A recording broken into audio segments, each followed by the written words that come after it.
Korean billionaire CEO ignored all the models and froze when a black bartender smiled. The Halo nightclub pulsed like a digital heartbeat above Manhattan's skyline. Blue light cut through designer smoke, washing over glass tables and velvet VIP sections in electric cerulean and midnight indigo. Laughter mixed with bass. Perfume clung to the air like ambition. Every soul there came hunting something, connections, validation, or the illusion of importance. At the center of that storm stood Min-ho Park. Untouchable, impossibly composed. The tech genius whose $40 billion empire had reshaped digital landscapes across continents. He didn't need to speak to command attention. One glance from those calculating dark eyes made investors stammer and rivals retreat. Women orbited him like planets trapped in gravity's pull, their designer dresses shimmering as they smiled too brightly, laughed too perfectly, each one hoping to be chosen. 50 models had approached him tonight alone. Min-ho barely noticed. Success was routine. Attention, exhausting. Then there was Zara Johnson. 3 months behind his VIP bar, and she still hadn't given him so much as a real glance. She moved between customers with effortless precision, her hands creating liquid art from bottles and ice. Expression focused, measured, indifferent. Not flirtatious, not impressed, just professional. Her authenticity cut through the artificial atmosphere more clearly than any sound. Min-ho told himself it was irritation. Felt dangerously like fascination.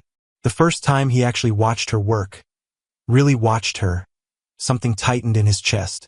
Zara moved with a precision that bordered on artistry. Clean lines, perfect pores, absolute efficiency. No wasted motion, no performance. Just raw competence that made everyone else in the room look like they were trying too hard. If you've ever believed in love at first sight, this story will make you a believer. Hit that like button now and subscribe to follow this unexpected romance that proves real connection happens when you least expect it. ***. His COO Eric had hired her because she was supposedly the best mixologist in Manhattan. Not the most beautiful, not the most connected, the best. Min-ho had built his tech empire on excellence, recognizing that talent was the only currency that truly mattered in a world of constant innovation. What Eric hadn't mentioned was her absolute refusal to play the game everyone else at Halo lived by. 3 months, and she still treated Min-ho like a regular patron. Like his name wasn't worth billions. Like the fact he owned the building they stood in was irrelevant. That night, he abandoned his usual VIP section and sat directly at the bar. His entourage followed, confusion evident in their expressions. Whispers rippled through the club. Why was Min-ho Park sitting at the bar? Was someone being fired? Was a deal collapsing? "Whiskey," he said when she approached, his voice quieter than usual. "Your choice." Zara glanced at him once, expression unchanged. "Any preference?" "Surprise me." She turned away, selecting a bottle without hesitation. No nervousness, no subtle flirting. When she set the glass before him, her eyes finally met his fully. "Hakushu 18. Japanese, not American. But you strike me as someone who values quality over patriotism." Then she moved away, attending to other customers, leaving him with a glass and an observation that cut too close to truth. He sipped slowly, watching her over the rim. The whiskey was perfect, complex, unapologetic, authentic, just like her selection. For the first time since taking Tech Fusion public, Min-ho felt something like curiosity stir beneath his calculated exterior. In a world where everyone either wanted something from him or feared his influence, Zara Johnson seemed completely unaffected by his existence. The next night, he returned to the bar again. The gleaming black surface reflected the blue lighting above, transforming ordinary movements into something ethereal. Zara moved through it all like she existed in a separate reality, completely present while remaining utterly detached. Her white shirt crisp against dark skin, silver watch catching light as she poured. Mixed, created. Always engaged, never impressed. "How long have you been in New York?" he asked when she passed by again. 5 years. "No, sir. No, Mr. Park. Just facts." And before that? Philadelphia, then New Orleans for a while. She was already turning away, mixing something complicated for a customer down the bar. Her voice carried traces of East Coast precision layered over subtle Southern warmth, like precision engineering wrapped in human complexity. Minho found himself wondering what her voice would sound like relaxed, unguarded, if it ever was. Around him, his executive team watched with careful neutrality. They never questioned his decisions, but he could feel their confusion.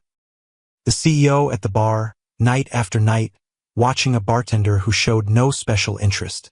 It didn't align with expectations. It disrupted the careful image of the tech visionary they'd cultivated in business profiles and investor meetings. Halo's regular patrons noticed too. Phones appeared discreetly, capturing the unusual scene. Whispers spread across social media. Speculation bloomed in comment sections. Was she his new girlfriend? A potential business partner? Was there a connection they didn't understand? Gossip sites began running stories about TechFusion CEO's mystery bartender. Minho let them wonder, let them speculate. Their curiosity was meaningless background noise to the far more interesting puzzle before him. One night, a group of finance bros took seats at the bar, already drunk from dinner elsewhere. Expensive watches, designer suits, the casual entitlement of men who confused wealth with worth. One of them leaned too close to Zara as she served their drinks. "Where'd Minho find you? A diversity hire for his collection." His voice carried just enough to reach Minho's ears. Smart PR move. Zara's expression didn't change. Not a flicker, not a flinch. She simply placed his drink down with precise force, just hard enough that liquid sloshed over the rim onto his custom suit. "Apologies," she said, voice flat. Hand slipped. The man's face darkened. "You little. Is there an issue?" Minho interrupted, voice carrying despite its softness. The table froze. The finance bro paled, suddenly remembering whose club he sat in, whose technology powered his firm's trading algorithms. "No, sir.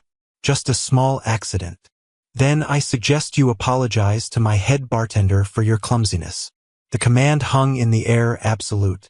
The man stammered an apology that Zara didn't even acknowledge, continuing her work as if he didn't exist.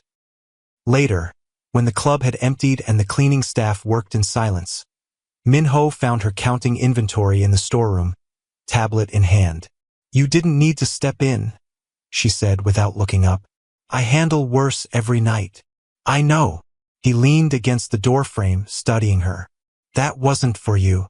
Now she looked up, really looked at him, eyes narrowing slightly. "Then what was it for?" "Standards," he said simply. "Some behaviors aren't acceptable anywhere, especially not here." "Your club." She repeated the words like they tasted strange. "Is that what this place is to you? Just another asset in your portfolio?" The question caught him off guard. No one asked him things like that, direct, unfiltered questions about how he saw his empire.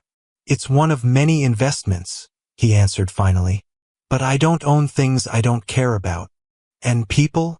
Her eyes were steady on his. "Are they investments too?" The air between them thickened with unspoken implications. Minho recognized the challenge in her question, the moral judgment beneath the surface. Most people feared his power too much to judge. Most people weren't Zara Johnson. "People make choices," he said quietly. "Investments don't." She studied him for a long moment, as if recalculating some complex equation. Then she simply nodded and returned to her inventory.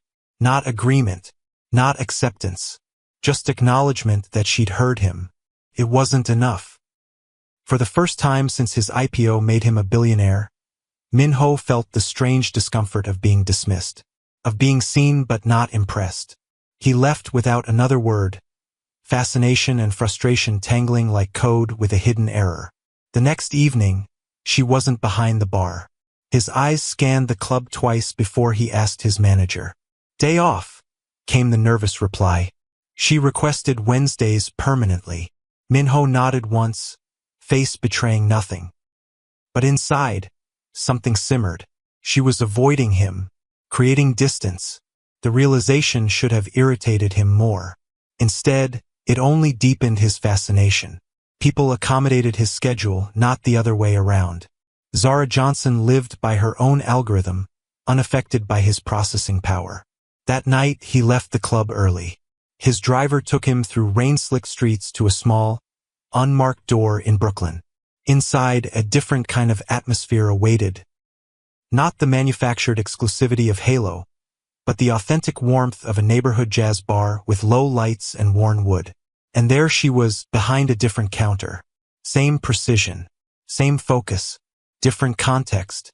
Here, without Halo's opulence surrounding her, Zara seemed even more substantial, more real. She looked up as the door closed behind him, and for a split second, genuine surprise cracked her professional facade. Then the mask returned, smooth and impenetrable. "We close in 20 minutes, she said when he took a seat at the bar. "Then I'll have something quick." The few remaining patrons glanced between them, sensing the tension crackling in the air. One by one, they finished their drinks and left, until only silence remained. "How did you find me?" Zara asked finally, wiping down the already clean bar. "I own buildings. You have an address. New York is smaller than it seems when you have resources. And what brings Manhattan's tech emperor to a neighborhood jazz bar on a Wednesday night?" Her voice carried an edge he hadn't heard before. Curiosity. The truth slipped out before he could reframe it into something more strategic. "You work in my club 6 nights a week but request Wednesdays off to work somewhere else. Why?" Zara set down her towel, facing him directly. "Because this place is real. The people are real. They drink because they're happy or sad or tired, not because they're networking or climbing social ladders. And they see me as a person, not as—" She trailed off. "Not as what?" he pressed. "A curiosity, an accessory, a component in your carefully designed ecosystem." The bitterness in her voice was sudden and sharp, like unexpected feedback in a flawless sound system. Min-ho absorbed the accusation silently. Was that how she saw her position at Halo? As his accessory? "You're more than that," he said finally. "Am I?" Her laugh was short, humorless. "You don't even know me." "I'd like to."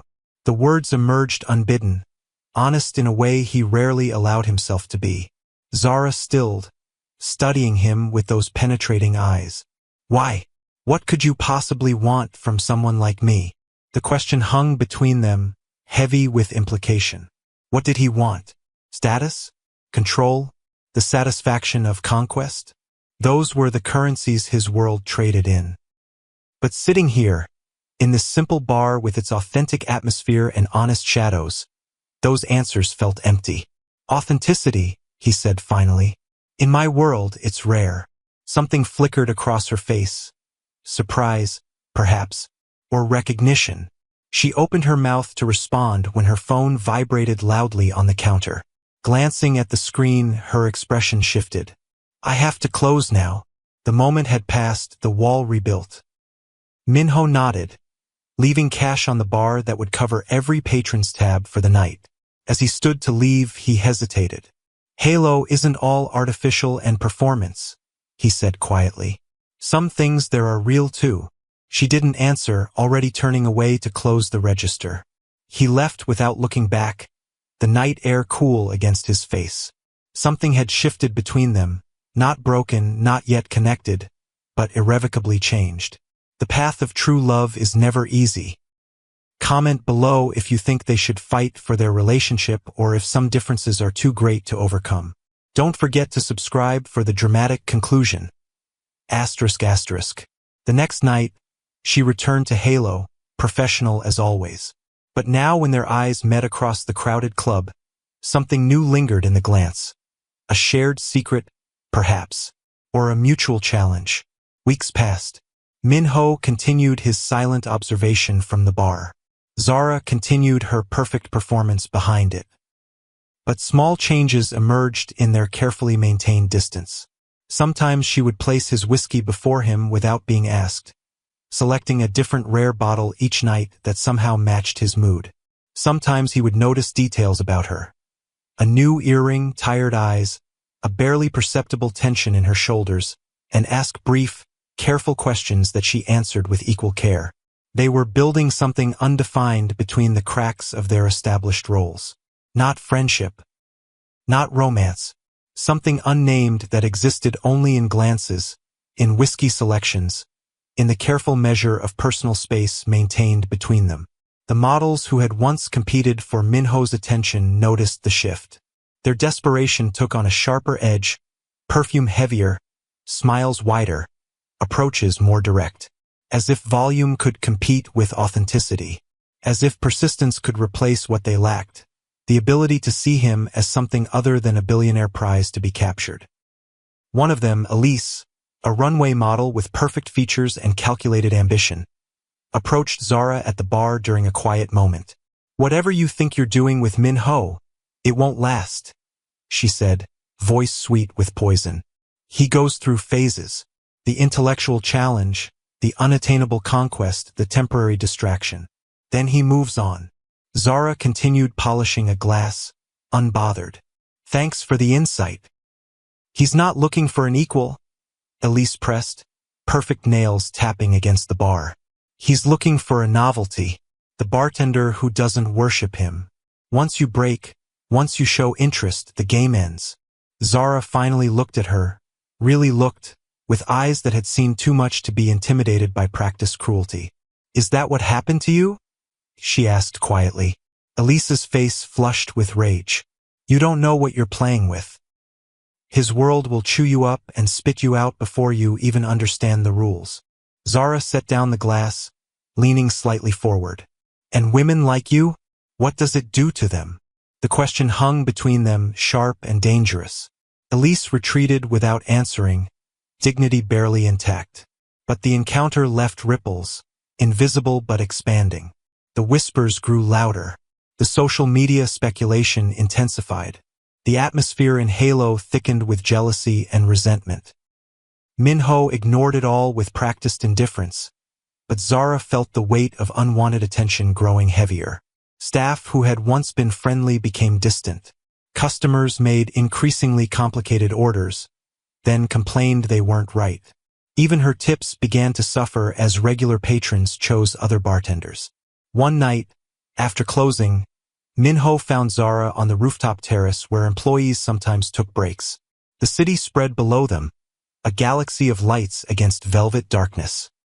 She stood at the railing, shoulders tense, a cigarette burning between her fingers though she wasn't smoking it, just watching the ember consume the paper. "You don't smoke," he observed, joining her at the rail. "I don't," she agreed, watching the cigarette burn. "But sometimes I need to remind myself what destruction looks like up close."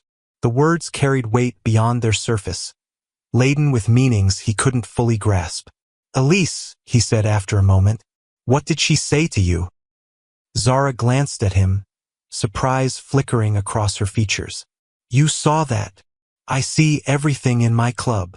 Not a boast, a simple truth." She turned back to the city view, dropping the cigarette and crushing it beneath her heel. "Nothing I haven't heard before.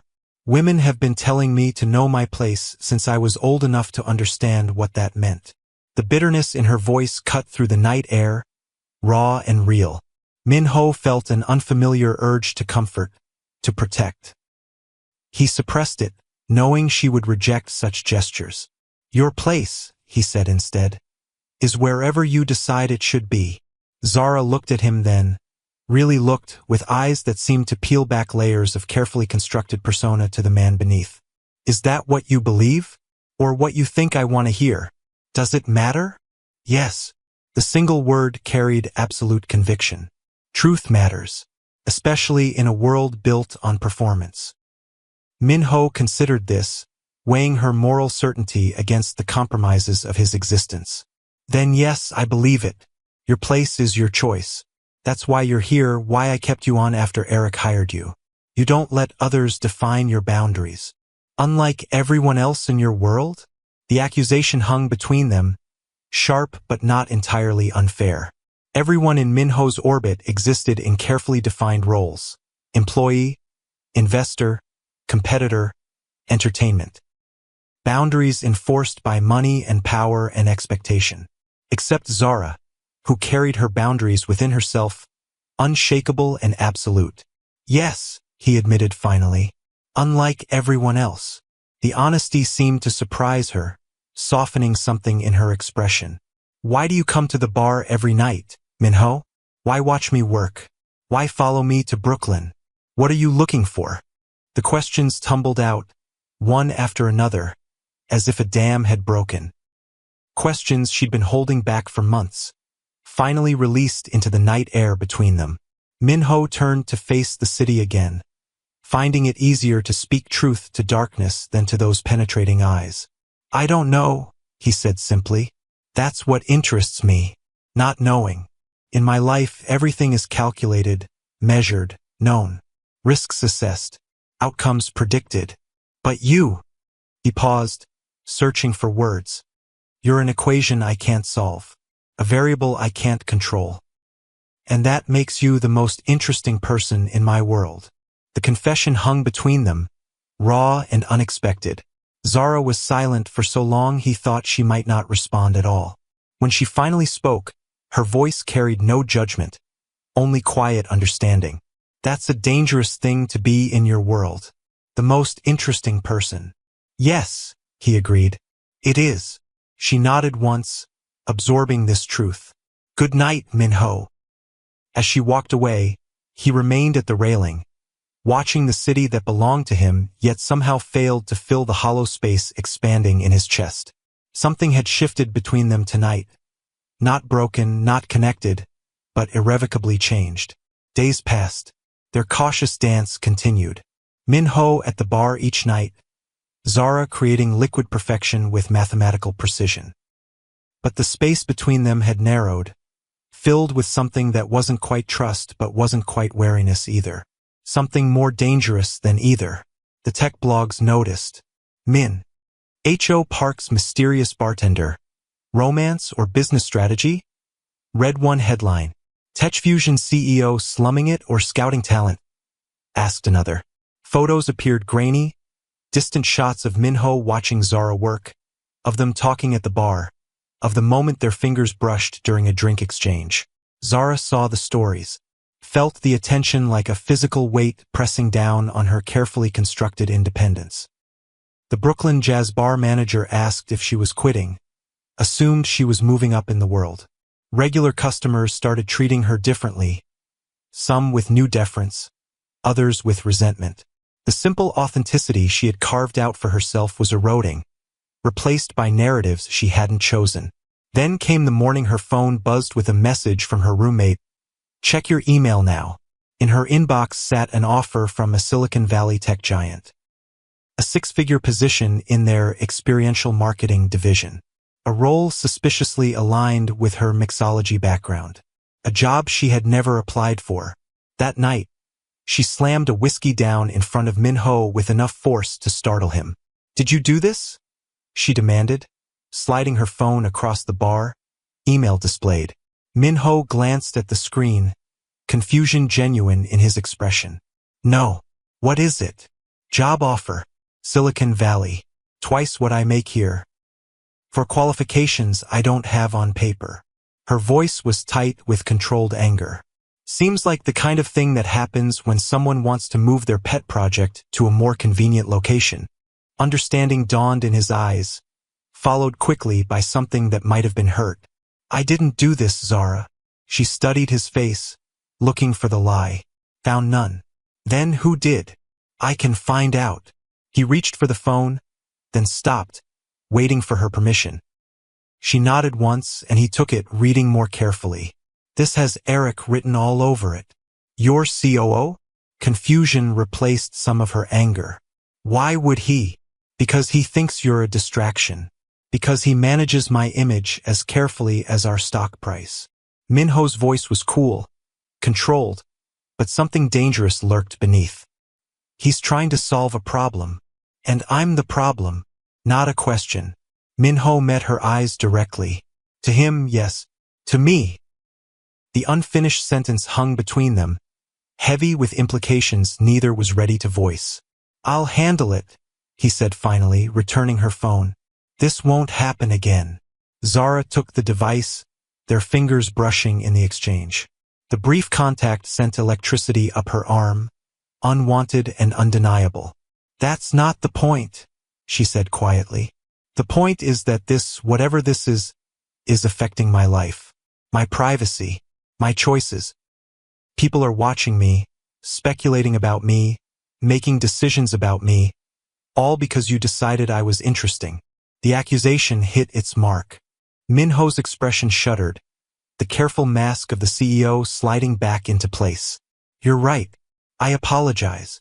The formality in his voice hurt more than it should have. Zara opened her mouth to respond, but a customer called for her attention. By the time she turned back, Minho was gone, his whiskey untouched. He didn't return the next night. Or the night after. The bar at Halo felt strangely empty without his presence, though every seat was filled. Zara told herself it was relief she felt, not disappointment. Told herself this was what she had wanted, to be left alone, to return to the simplicity of before. It was a lie, but a necessary one. A week passed. The blogs moved on to fresher gossip. The models returned to Minho's VIP section, where he had resumed holding court, remote and untouchable as ever. The staff relaxed, returned to treating Zara normally. Everything back to its proper place, its proper order. Except for the hollow feeling in Zara's chest when she mixed a perfect Hakushu 18 that no one had ordered, then poured it down the drain. On Wednesday, she arrived at the jazz bar for her regular shift, only to find the owner waiting with unexpected news. Someone bought the building, he said, shock still evident in his voice. Whole block. We've got 30 days to vacate. The ground seemed to shift beneath Zara's feet. Who bought it? The owner shrugged. Some development company. Madison Holdings or something. They're turning everything into luxury condos. Madison Holdings. One of TechFusion's real estate subsidiaries. The knowledge hit Zara like physical pain. This wasn't coincidence. This was retaliation. That night, she didn't show up for her shift at Halo. Didn't call. Didn't text. Just packed her belongings in a duffel bag and booked a flight home to Philadelphia. She couldn't fight this. Couldn't win against someone who could rewrite reality with a single signature. Couldn't bear to see what else he might take from her. Her phone rang constantly, the manager at Halo, her roommate, unknown numbers. She ignored them all. Turned the device off as she boarded her flight, letting the white noise of the engines drown out the turmoil in her mind. What she didn't know was that across the city, Minho was in a boardroom, facing down his executive team with cold fury. The Madison Holdings acquisition had been made without his knowledge, a strategic investment, approved by the board during his absence. Sell it back, he ordered, voice cutting through protests and explanations. All of it, to the original owners, at a loss if necessary. But the development potential, his CFO began, is irrelevant, Minho interrupted. Fix this, now. But it was already too late. By the time the sale was reversed, by the time Minho discovered Zara's absence, by the time his car reached her apartment, she was already gone. Her roommate, hostile and protective, refused to tell him anything except that Zara had left because of him. She built something real here, the woman said, blocking her doorway. And your little power games destroyed it. Congratulations. The words hit harder than any business setback ever had. Minho returned to his penthouse, to his empire, to his life of controlled perfection, and found it suddenly hollow. Empty of the one thing he hadn't realized he needed. Someone who saw him as just a man, not a prize or a threat or a resource to be managed. 3 months passed. Minho buried himself in work, in acquisition meetings and product launches and shareholder obligations. He stopped going to Halo entirely, letting Eric handle the club operations. Stopped dating, stopped socializing beyond what was absolutely required. Focused entirely on building his empire higher, stronger, more untouchable. And if sometimes, in rare unguarded moments, he found himself staring at a glass of Hakushu 18 and remembering eyes that saw through every pretense, well, that was a weakness he kept to himself. Zara rebuilt too in her own way. Philadelphia wasn't New York, but it had a growing cocktail scene, bars that appreciated skill over spectacle. She found work easily, rented a small apartment, began again. No social media, no digital footprint, no connection to the life she'd left behind. She told herself she was happier this way, simpler, safer. No billionaires appending her existence with their gravity. No models whispering threats. No blogs speculating about her motives. Just honest work and quiet nights and the gradual dulling of the ache she refused to name. It might have ended there. Should have ended there. Two people from different worlds who had briefly orbited each other, then returned to their proper places in the universe. A footnote in both their stories, nothing more. But fate, or perhaps just the mathematics of human connection, had other plans. The tech conference in Philadelphia wasn't on Minho's calendar until the last minute. A cancellation in Boston, a rescheduled keynote, an opportunity to unveil TechFusion's latest innovation to an audience of industry insiders. He agreed without thinking, letting his assistant handle the details, which is how he found himself in the hotel bar after his speech, loosening his tie and ordering a whiskey to ease the tension of a day spent performing confidence for people who only saw the CEO, never the man. Hakushu 18. Neat. The bartender's back was to him, reaching for a bottle. Something about the movement, the precision, the economy of motion, triggered a memory so sharp it felt like physical pain. "We're out of the Hakushu," a voice said, and Minho's world stopped turning. "But I can offer you Yamazaki 12 instead. Similar profile, slightly less smoky finish." Zara turned, glass in hand, and froze when she saw him. Recognition, shock, and something unreadable flashed across her face in rapid succession before her professional mask slid back into place. "Mr. Park," she said, and the formality was a wall between them. "I didn't realize you were speaking at the conference." Minho felt like he'd been struck. All his billions, all his power, all his careful control, and he couldn't form a single coherent thought. Could only stare at her familiar movements, her composed expression, her eyes that had haunted him for 3 months. "Zara," he managed finally, her name like a prayer on his lips. "I didn't know you were in Philadelphia." "Home territory," she said, placing the whiskey before him with perfect steadiness despite the storm he could see building behind her eyes. "Excuse me, I need to help other customers." She moved away, attending to patrons down the bar. Professional, distant, untouchable in a way he had never been, despite all his wealth and power. Minho sipped his whiskey, watching her work, feeling like he'd stepped back in time to that first night at Halo when she caught his attention with her authenticity. But now there was history between them, misunderstandings, pain. He stayed until closing, nursing that single drink, waiting as the bar emptied. Zara ignored him as long as possible, cleaning glasses, wiping surfaces, counting receipts. But eventually, they were alone, the silence between them heavy with unsaid words. "I didn't know you would be here," he said finally. I didn't plan this." "Didn't you?" Her voice was tight with controlled emotion. "The way you didn't plan to buy my bar and close it down?" "I didn't." The words came out more forcefully than he intended. "That was done without my knowledge. By my board. I reversed it as soon as I found out, but you were already gone." Zara stilled, her eyes searching his for deception. "Why should I believe that?" "Because I've never lied to you. Simple truth, offered without expectation. Even when the truth wasn't flattering, I gave it to you." She absorbed this, her hands resuming their methodical cleaning. "It doesn't matter anymore. That was another life." "Was it?" Minho leaned forward slightly. "Or was it the first time in your life, in mine, that someone saw past all the surface noise to what mattered?" The question hung between them, dangerous in its directness.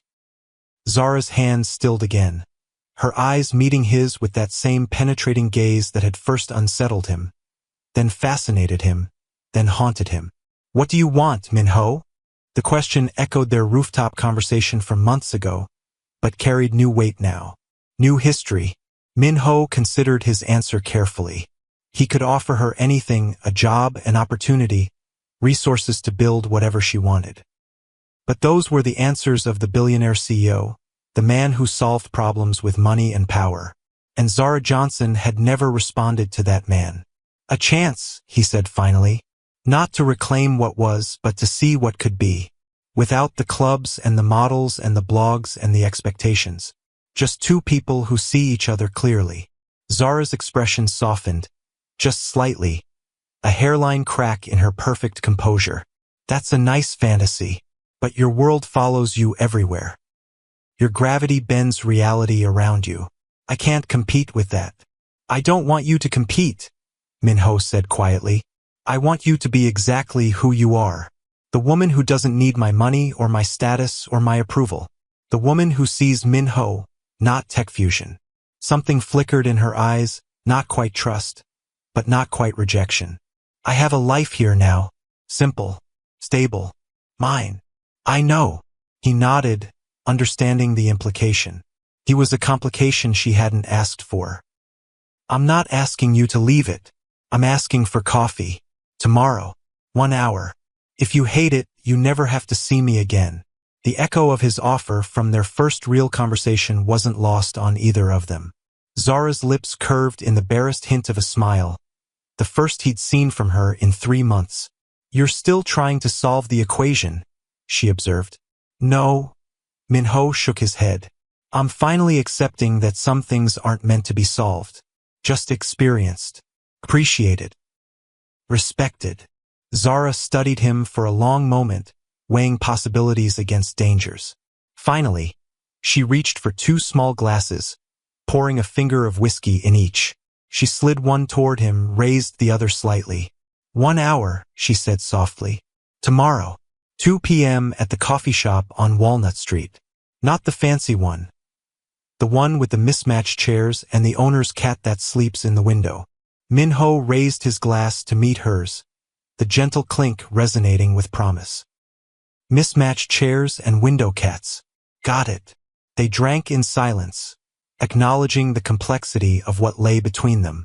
Neither naive enough to believe it would be simple, neither cynical enough to believe it was impossible. As Min-ho left that night, stepping into the cool Philadelphia air, something had shifted inside him. The hollow feeling remained, but alongside it now grew something unfamiliar. Not triumph, he'd achieved enough in life to know this wasn't about winning. Not relief. There were still too many uncertainties ahead. But possibility, the chance for authenticity in a life built on performance. The hope for connection that didn't demand either submission or dominance. The rare opportunity to be seen and understood, however tentatively, across the borders of their separate worlds. Zara Johnson had walked away from his world but offered a cautious doorway back to something undefined. Had drawn boundaries he would respect because her strength demanded it. Had created her own path while acknowledging that paths sometimes cross again. It wasn't a guarantee. It wasn't surrender. It wasn't conquest. It was something far more rare in his life, truth. Unfiltered by expectation or advantage or calculation. Just the simple, terrifying truth that he had walked past 50 perfect women to freeze at the sight of one real smile. And that perhaps, just perhaps, she had seen something equally real in him. For a man who commanded an empire, who controlled vast networks of technology and innovation, who could acquire almost anything with a word, the freely offered possibility from someone who wanted nothing from him was the most precious gift imaginable. And as he slid into the back seat of his car, instructing his driver to return to the hotel, Min-ho Park allowed himself to feel something he'd abandoned years ago, when ambition replaced emotion and success replaced connection. Hope. From one smile to forever. What moment in this story touched your heart the most? The first meeting, the brave separation, or their beautiful reunion? Drop your thoughts in the comments. If this story moved you, share it with someone who needs to believe in love that overcomes all obstacles. Hit subscribe for more heart-colliding romance stories coming next week. ****